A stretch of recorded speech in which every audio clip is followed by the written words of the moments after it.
ቃል ኪዳንና የሰይፍ ፍልሚያ። በኢየሩሳሌም ጥንታዊ ጎዳናዎች ላይ የሚታየው ትዕይንት ተራ የፖለቲካ ውዝግብ ወይንም የሕግ ክርክር አይደለም።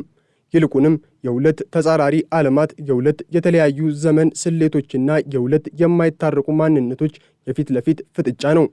በአንድ በኩል ዘመናዊቷን እስራኤልን በቴክኖሎጂ በወታደራዊ ጡንቻና በዓለማዊ ዲሞክራሲ ለመገንባት የሚተጋው ወገን ሲቆም፣ በሌላ በኩል ደግሞ ጊዜ የቆመባቸው የሚመስሉ ጥቁር ካባ የለበሱ ጺማቸውን ያሳደጉና መላ ሕይወታቸውን ለጥንታዊው የኦሪት ሕግ ማለትም ቶራ የገበሩ ሐሬዲም ወይንም አልትራ ኦርቶዶክሶች ይገኛሉ። ዛሬ እስራኤልን ለሁለት እየሰነጠቀ ያለው ትልቁ አጀንዳ እነዚህ የእግዚአብሔር ወታደሮች ነን ባዮች ወደ ምድራዊው የጦር ሰራዊት የመመልመል ጉዳይ ነው። ይህ ጉዳይ ሀገሪቱን ወደ ከፋ የእርስ በርስ መከፋፈል ሊከታት የሚችል የታሪክን መሰረት የሚነቀንቅ ማኅበራዊ የመሬት መንቀጥቀጥ ነው። አልትራ ኦርቶዶክስ ወይንም ሐሬዲም ማለት በእግዚአብሔር ቃል ፊት የሚንቀጠቀጡ ማለት ነው። እነዚህ ሰዎች ለእስራኤል መንግሥት ያላቸው አመለካከት እጅግ ውስብስብ እናም አንዳንዴ የሚጋጭ ነው። እንደ አውሮፓውያኑ አቆጣጠር በ19ኛው ክፍለ ዘመን በአውሮፓ የጀመረው ይህ እንቅስቃሴ ዋና ዓላማው ዘመናዊነትን እና የለውጥ ንፋስን መቋቋም ነበር። ለሐሬዲም ማኅበረሰብ አይሁዳዊነት ማለት ሃይማኖት ብቻ ሳይሆን አጠቃላይ የሕይወት ዘይቤ ነው። ከውጭው ዓለም ተለይተው በራሳቸው ሰፈር፣ በራሳቸው ትምህርት ቤት እና በራሳቸው ማኅበራዊ መዋቅር ውስጥ ይኖራሉ። ለነሱ ትልቁ የሀገር መከላከያ ሰራዊት የጦር አውሮፕላን ወይንም ታንክ ሳይሆን ቀንና ሌሊት የሚደረገው የቶራ ጥናትና ጸሎት ነው። ዓለም የምትቆመው በቶራ ጥናት ምክንያት ነው ብለው ስለሚያምኑ አንድን ወጣት ከሃይማኖት ትምህርት ነጥሎ ወደ ጦር ሜዳ መውሰድ እንደ ታላቅ መንፈሳዊ ክህደትና የማንነት ጥፋት ይቆጥሩታል። ይህ ጥልቅ እምነት ደግሞ በምድራዊው ሕግና በመንግሥት ትእዛዝ የሚታጠፍ ሳይሆን እስከ ሞት የሚያደርስ ጽናት የታከለበት ነው። ይህ ስር የሰደደ እምነት ከእስራኤል መንግሥት ምስረታ ጀምሮ የነበረውን ስምምነት ዛሬ ጥያቄ ውስጥ ጥሎታል። በ1948 ሀገሪቱ ስትመሰረት የመጀመሪያው ጠቅላይ ሚኒስትር ዴቪድ ቤን ጉሪያን በጥቂት መቶዎች ለሚቆጠሩ የሃይማኖቱ ተማሪዎች ከውትድርና ነፃ የመሆን መብት ሰጥተው ነበር። ያኔ ዓላማው በሁለተኛው የዓለም ጦርነትና በሆሎኮስት ምክንያት የተመናመነውን የአይሁድ ሃይማኖታዊ ሊቃውንት ቁጥር መልሶ ለማንሰራራት ነበር። ሆኖም ግን በአሁኑ ወቅት ይህ ማኅበረሰብ ከእስራኤል አጠቃላይ ሕዝብ 13 በመቶውን የያዘና ቁጥሩ በከፍተኛ ፍጥነት እየጨመረ ያለ ኃይል ሆኗል። ይህም ማለት በየዓመቱ በ10 ሺዎች የሚቆጠሩ ወጣቶች ለውትድርና ሳይመለመሉ ይቀራሉ ማለት ነው። ይህ ደግሞ በሴኩላር እስራኤላውያን ዘንድ ከፍተኛ ቅሬታን ፈጥሯል። ልጆቻችን በጋዛና በሊባኖስ ድንበር ደማቸውን ሲያፈሱ፣ ሐሬዲሞች ግን በመንግሥት ድጎማ እየኖሩ በየቪሻ ቤቶቻቸው ይጸልያሉ የሚለው ምሬት ሀገሪቱን ወደ ማኅበራዊ ፍንዳታ እየገፋት ይገኛል። የአልትራ ኦርቶዶክሶች ማንነት ከጽዮናዊነት ጋር ያለው ግንኙነትም እጅግ የሚያስገርም ነው።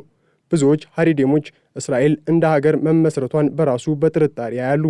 ለእነሱ እውነተኛዋ እስራኤል መመስረት ያለባት በመሲሁ መምጣት እንጂ በሰው ልጆች ፖለቲካዊ ጥረት መሆን የለባትም። በዚህም ምክንያት ለሀገሪቱ ሰንደቅ ዓላማ፣ ለብሔራዊ መዝሙርና ለዲሞክራሲያዊ ተቋማት ያላቸው ታማኝነት ከሃይማኖታዊ መሪዎቻቸው ማለትም ራባዮች ትእዛዝ በታች ነው። ይህ አይነቱ አስተሳሰብ በሀገሪቱ የፖለቲካ መዋቅር ውስጥ ትልቅ ክፍተትን ፈጥሯል።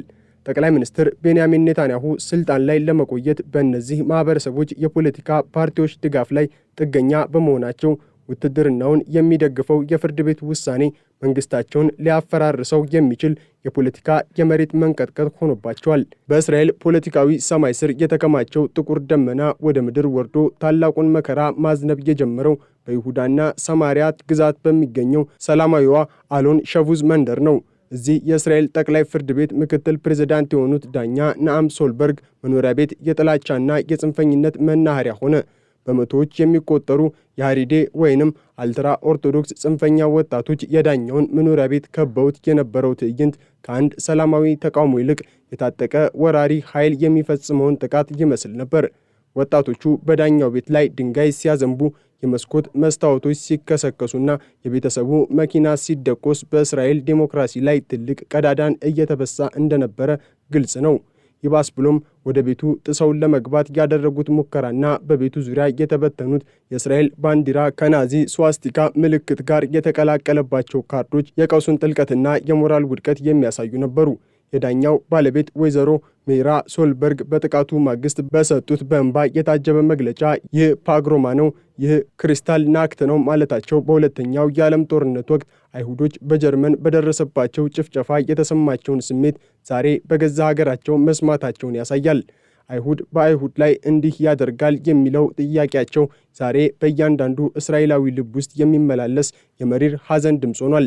ጠቅላይ ሚኒስትር ቤንያሚን ኔታንያሁ ለረጅም ዓመታት በስልጣን ላይ ለመቆየት ሲሉ ከሃይማኖታዊ ፓርቲዎች ጋር የፈጠሩት ጥምረት አሁን ትልቅ ፈተና ውስጥ ወድቋል። በዳኛው ላይ የደረሰውን ጥቃት ተከትሎ የኔታንያሁ ቢሮ ያወጣውን መግለጫ ከወትሮው የተለየ ቁጣ የተቀላቀለበት ነበር። ኔታንያሁ የሕግ አስከባሪ አካላት በአመፀኞቹ ላይ ጠንካራ መስመር እንዲከተሉ ያዘዙት ሁኔታው ከቁጥጥር ውጪ መውጣቱን ስለተረዱ ነው። ይህ የኔታንያሁ ትዕዛዝ ሁለት ትርጉም አለው። በአንድ በኩል የሀገሪቱ የፍትህ አካላትና ዳኞች ጥበቃ ካላገኙ የሀገሪቱ ዲሞክራሲያዊ መዋቅር እንደሚፈርስ ያውቃሉ።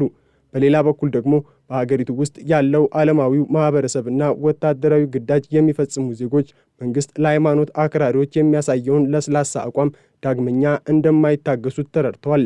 ኔታንያሁ ለዳኛ ሶልበርግ በስልክ ደውለው ደህንነቱ እንዴት ነው ብለው መጠየቃቸውና ክስ እንዲመሰርቱ ማበረታታታቸው መንግስት ከእንግዲህ ለሃይማኖታዊ አመፀኞች ፊት እንደማይሰጥ ለማሳየት የተደረገ የፖለቲካ ምልክት ነው።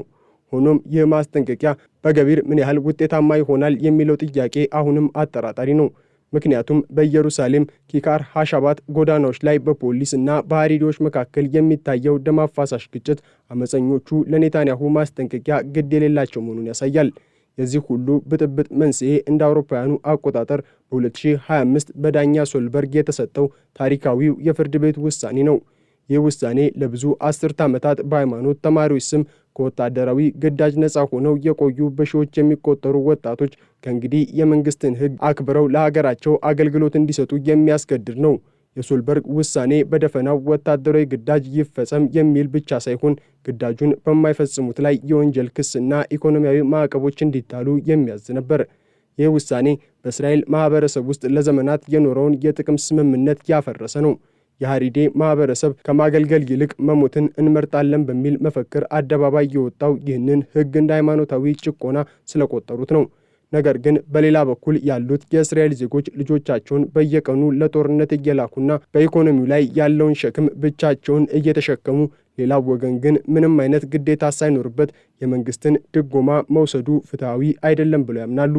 ዳኛ ሶልበርግ በዚህ ግጭት መሃል ሆነው የሕግ የበላይነትን ለማስከበር በመሞከራቸው በጽንፈኞቹ ዘንድ እንደ ከሃዲና የሃይማኖት ጠላት ተቆጥሯል። በተቃውሞ ስር ያለው ሌላኛው ትልቅ ነጥብ የኢኮኖሚ ጉዳይ ነው። የኔታንያሁ ጥምር መንግስት የሃይማኖት ፓርቲዎችን ፍላጎት ለማርካት ሲል ወታደራዊ ግዳጅ የማይፈጽሙ ቤተሰቦች የሕፃናት ማቆያ ድጎማ እንደሚያገኙ የሚፈቅድ አዲስ ሕግ ለማውጣት እየታገለ ነው። ይህ ሕግ በገንዘብ ሚኒስቴር ባለሙያዎች ዘንድ እንደ ኢኮኖሚያዊ ራስን ማጥፋት ነው የታየው። በ2003 ኔታንያሁ የገንዘብ ሚኒስቴር በነበሩበት ወቅት የሃይማኖት ተማሪዎች ወደ ሥራ ዓለም እንዲገቡ ለማበረታታት ድጎማዎችን ቀንሰው ነበር። ያ እርምጃ በወቅቱ የእስራኤልን ኢኮኖሚ አንሰራርቶታል። ዛሬ ግን ኔታንያሁ የራሳቸውን ታሪክ በመቃረን ለፖለቲካዊ ህልውናቸው ሲሉ ያንን ማሻሻያ ለመቀልበስ እየሞከሩ ነው። የገንዘብ ሚኒስትሩ ባወጣው ማስጠንቀቂያ ይህ ድጎማ ከተመለሰ የሐዲድ ወጣቶች ወደ ጦር ሰራዊትም ሆነ ወደ ሥራ ገበያ የመግባት ፍላጎታቸው በእጅጉን እንደሚቀንስ ገልጿል። ይህ ደግሞ እስራኤልን በሁለት ጎራ የተከፈለ ማህበረሰብ ያደርጋታል። በአንድ በኩል የሚሰሩና የሚዋጉ፣ በሌላ በኩል ደግሞ በሌላው ትከሻ ላይ ተቀምጠው የሚኖሩ። ይህ ኢኮኖሚያዊ አለመመጣጠን ነው ዛሬ እስራኤልን ለሁለት እየሰነጠቃት ያለው። የዳኛ ሶልበርግ ቤት መፈራረስ የእስራኤል ማህበራዊ ውል መፈራረስ ምሳሌ ነው። የእስራኤል መከላከያ ሰራዊት በቅርቡ ባወጣው መረጃ መሰረት የሐዲድ ወጣቶች በሰራዊቱ ውስጥ የመሳተፍ ፍላጎታቸው በ25 በመቶ ጨምሯል። ይህ ጭማሪ የታየው በመንግስት ግፊት ሳይሆን የፍርድ ቤቱ ውሳኔ ያስከተለው ኢኮኖሚያዊ ጫና ውጤት ነው። ነገር ግን ይህንን አዎንታዊ ለውጥ ለማደናቀፍ የሚንቀሳቀሱት ጽንፈኛ መሪዎች በጎዳናዎች ላይ ብጥብጥ በመፍጠር ወጣቶችን ወደ ቀድሞው የገለልተኝነት ሕይወት ለመመለስ እየሞከሩ ነው። በዳኛ ሶልበርግ ቤት ዙሪያ የተስተዋለው ጥቃት እስራኤል በውስጧ ምን ያህል የጥላቻ መርዝ እንደተረጨባት ያሳያል። የናዚ ምልክቶችን መጠቀም፣ የሕግ ባለሙያዎችን ማጥቃትና ንብረት ማውደም፣ እነዚህ ሁሉ ድርጊቶች የሚፈጸሙት በሃይማኖት ስም መሆኑ ነው ነገሩን ይበልጥ አስፈሪ የሚያደርገው። የመከላከያ ሚኒስትር እስራኤል ካትዝ እንዳሉት እነዚህ ሰዎች ከቶራ እሴቶች ጋር ምንም ግንኙነት የሌላቸው ወንጀለኞች ናቸው። ሆኖም እነዚህ ወንጀለኞች ተብለው የተፈረጁት ሰዎች የመንግስት ደጋፊዎችና የኔታንያሁ የፖለቲካ አጋሮች መሆናቸው መንግስት በራሱ ላይ ጦርነት እንደማወጅ ይቆጠራል። የጥቃትና ተከታይ ሁከቶች የሚያሳዩት እስራኤል በታሪኳ አይታው የማታውቀው የህልውና ፈተና ላይ መሆኗን ነው። የዳኛ ናአም ሶልበርግ ቤት መቃጠል እናም መፈራረስ የሀገሪቱ የፍትህ ስርዓት እና የጋራ እሴት መፈራረስ ምልክት ነው። ጠቅላይ ሚኒስትር ኔታንያሁ የሰጡት ጠንካራ መስመር የመከተል ማስጠንቀቂያ ምናልባትም ሀገሪቱን ከእርስ በርስ ጦርነት ለማዳን የተደረገ የመጨረሻ ሙከራ ሊሆን ይችላል። ይሁን እንጂ ይህ ቀውስ በፖሊስ ኃይል ወይንም በማስጠንቀቂያ ብቻ የሚፈታ አይደለም። እስራኤል በሁለት ተጻራሪ እሴቶች መካከል ትገኛለች። በአንድ በኩል ዘመናዊ ዲሞክራሲያዊና ወታደራዊ ግዳጅን መሰረት ያደረገች ሀገር፣ በሌላ በኩል ደግሞ በሃይማኖታዊ አክራሪነት የታጠረችና ከዘመናዊው ማህበረሰብ ጋር ለመዋሃድ ፈቃደኛ ያልሆነ ማህበረሰብ። ኔታንያሁ አሁን የያዙት አቋም ከሃይማኖታዊ ፓርቲዎች ጋር ያላቸውን ትስስር የሚበጥስ ከሆነ መንግስታቸው መውደቁ አይቀሬ ነው። ነገር ግን መንግስታቸው ቢወድቅ እንኳን እስራኤል እንደ ሀገር የመቀጠል አቅሟ የሚወሰነው ዛሬ በዳኞችና በሕግ ተቋማት ላይ የሚሰነዘረውን ጥቃት እንዴት በጽኑ ትመክታለች በሚለው ላይ ነው። በተጨማሪም በዳኛው ቤት ላይ የተፈጸመው ጥቃት በእስራኤል ውስጥ ላለው ለእያንዳንዱ ዓለማዊ ዜጋ ከፍተኛ ስጋትን ፈጥሯል።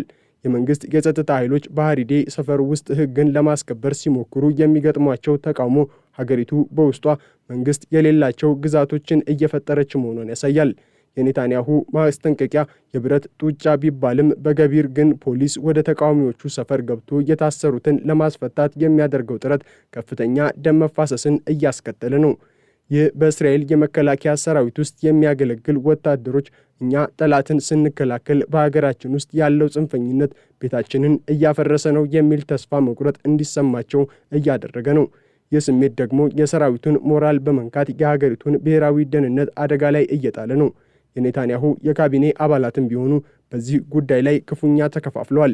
የፍትህ ሚኒስትሩ ያሪቭ ሌቪን ምንም እንኳን የፍርድ ቤት ማሻሻያው ደጋፊ ቢሆኑም በዳኛው ላይ የተፈጸመውን ጥቃት ማውገዛቸው ሁኔታው ከፖለቲካዊ ርዕዮተ ዓለም በላይ መሆኑን ያሳያል። ሌቪን ይህ በግራ ዘመሙ ተቃዋሚዎች የተጀመረው አመፅ አሁን ወደ ሌላው ወገን ተጋብቷል በማለት የሰጡት አስተያየት የእስራኤል ፖለቲካዊ ንግግር ምን ያህል መርዛማ እንደሆነ ያሳያል። በሌላ በኩል ደግሞ እንደ እስራኤል ካትዝ ያሉ የመከላከያ ሚኒስትሮች ለሰራዊቱ ያላቸውን ድጋፍ ለማሳየት በሃሪዲ አመፀኞች ላይ ጥብቅ እርምጃ መወሰድ አለበት የሚል አቋምን ይዘዋል። ይህ በካቢኔ ውስጥ ያለው ክፍፍል ኔታንያሁ የፈለጉትን ያህል ጠንካራ መስመር ቢሉ እንኳን በመንግስታቸው ውስጥ ያለው የሃይማኖት ኃይል እርምጃውን ለማደናቀፍ እንደሚሞክር ግልጽ ነው። የቀውሱ ኢኮኖሚያዊ ገጽታም እንዲሁ አሳሳቢ ነው። የሃሪዲ ማህበረሰብ ከመንግስት የሚያገኘውን ድጎማ ከቀነሰ ይህ ማህበረሰብ ለከፋ ድህነት ይጋለጣል። ነገር ግን መንግስት ይህንን ድጎማ መቀጠል ካለበት በግብር ከፋዩ ህዝብ ላይ ያለው ሸክም ይበልጥ ይከብዳል። ይህ ደግሞ በእስራኤል ውስጥ ታላቅ የሲቪል እምቢተኝነትን ሊቀሰቅስ ይችላል። ግብር አንከፍልም፣ ልጆቻችንንም ወደ ጦር ሰራዊት አንልክም የሚሉ ድምጾች በዓለማዊው ማህበረሰብ ዘንድ እየጎሉ መጥተዋል። ኔታንያሁ በዚህ ሁሉ እሳት መሃል ሆነው የትኛውን እንደሚመርጡ ግራ ተጋብተዋል። የሃይማኖት ተከታዮችን ቢመርጡ ሀገሪቱ በኢኮኖሚና በደህንነት ትፈርሳለች። ዓለማዊውን ቢመርጡ ደግሞ ስልጣናቸውን ያጣሉ። ይህ የኔታንያሁ የግል አጣብቂኝ የሀገሪቱን የህልውና አጣብቂኝ ሆኗል። የትላንትናው ክስተት ለእስራኤል ትልቅ የማንቂያ ደውል ነው። የዳኛ ሶልበርግ ባለቤት እንዳሉት አይሁድ በአይሁድ ላይ እንዲህ የሚያደርግ ከሆነ ጠላቶችን ምን ሊያደርጉን ይችላሉ የሚለው ጥያቄ የእስራኤልን የውስጥ አንድነት መናጋት በግልጽ ያሳያል። ኔታንያሁ ዛሬ የሚወስዱት ጠንካራ መስመር እርምጃ እስራኤልን ወደ ብርሃን ወይንም ወደ ይበልጥ ጨለማ ሊያመራት ይችላል። ዓለም በታላቅ ስጋት ወደ እስራኤል እያየች ነው። ምክንያቱም በዚያች ምድር ላይ የሚፈነዳው የውስጥ ቀውስ መላውን መካከለኛው ምስራቅና የዓለምን ፖለቲካ የመቀየር አቅም አለው። እስራኤል ዛሬ የምትዋጋው ከውጭ ጠላቶቿ ጋር ብቻ ሳይሆን በገዛ ውስጧ ካደገው እናም ተቋሞቿን ለመለወጥ ከሚያቆበቁበው አክራሪነት ጋር ነው። ይህ ትግል ደግሞ የኔታንያሁን ብቻ ሳይሆን የእያንዳንዱን እስራኤላዊ ዜጋ ጥንካሬና አስተዋይነት የሚፈትን ታሪካዊ ወቅት ነው። የዳኛ ሶልበርግ ቤት ፍርስራሽ የሚመጣው ትውልድ የማስጠንቀቂያ ምስክር ወይንም የዳግም መነሳሳት ምልክት ሆኖ ይኖራል። ይህ በዚህ ወቅት የሚታየው ቀውስ የእስራኤል መንግስት የተመሰረተባቸውን አምዶች ማለትም ዲሞክራሲ፣ የህግ የበላይነትና የጋራ ዜግነት ሸክምን ክፉኛ እየፈተነው ነው። የኔታንያሁ ማስጠንቀቂያ የተሰጠበት ድምፅ የቆሰለና የተደናገጠ መሪ ድምፅ ይመስላል።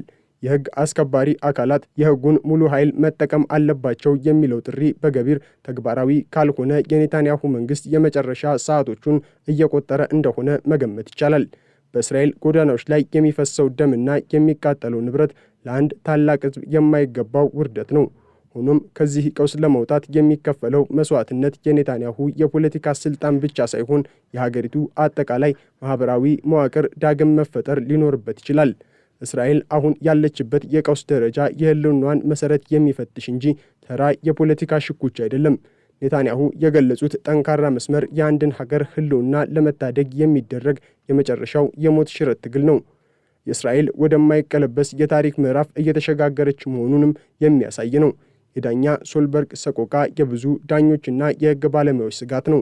የኔታንያሁ ማስጠንቀቂያ ደግሞ የሀገሪቱ አስተዳደር በቁጥጥሩ ስር ያሉትን ኃይሎች ለመቆጣጠር የሚያደርገው ደካማ ሙከራ ሊሆን ይችላል። የቀውሱ ደረጃ ቀይ መስመርን አልፏል። ከእንግዲህ በኋላ የሚመጣው ለውጥ እስራኤልን ወይ ወደ ታላቅ አንድነት ወይ ደግሞ ወደ ዘላለማዊ ክፍፍል ይወስዳታል። ዓለም ይህንን የታሪክ ሂደት በትኩረት መከታተል ይኖርባታል። ምክንያቱም የእስራኤል መውደቅም ሆነ መነሳት ለዓለም ዲሞክራሲና የህግ የበላይነት ትልቅ ትምህርት የሚሰጥ በመሆኑ ነው።